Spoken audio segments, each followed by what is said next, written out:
Good morning, good morning, good morning, good morning. Nandito nga ako ngayon sa Dilip Food. Dilip Food sa may Pareto.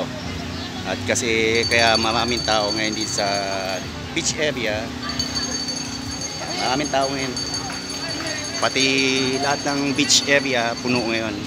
Alam nyo kung bakit? Kasi po buong Olongapo po walang kuryente. Maghapon po.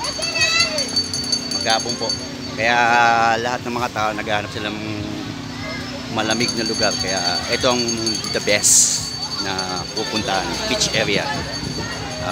Nakalipin pa nga ako dito pagpasok ko, nakilala ka agad ako. Kaso hindi ko makatanda kung hindi ko na makilala yun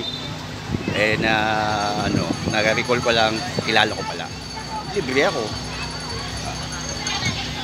At dito po yung cottage namin. Ang isang cottage, 1,000 po. Itong ganitong cottage, 1,000 po yan. At lahat celebration dito, birthday dito, kabila birthday dito, birthday rin. Medyo malayo ang beach. Silipin natin yung beach. At ngayon may sounds. Okay na, wala nang sounds. Kasi baka maano na naman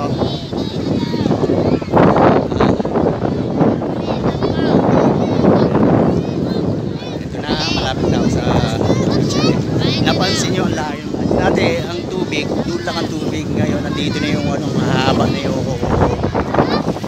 buwangin kasi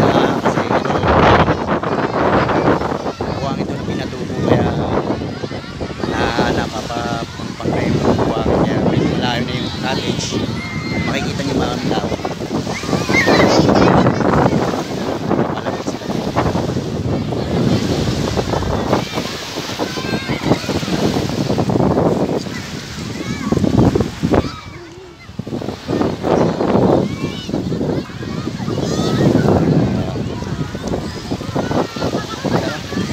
Ako sa dilim kasi masasayang yung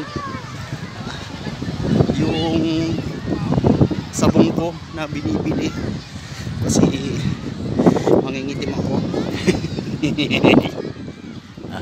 Sige, mamaya na lang muna. At dito may sounds kasi kailangan hinto ko to. Hello, dahil magpapaalam na ako. Maraming sounds kaya baka makapiright ako once again, this is Benz TV 28. Nandito ako sa Dilip Food, Olongapo. Pag walang kuryente, maligo sa beach.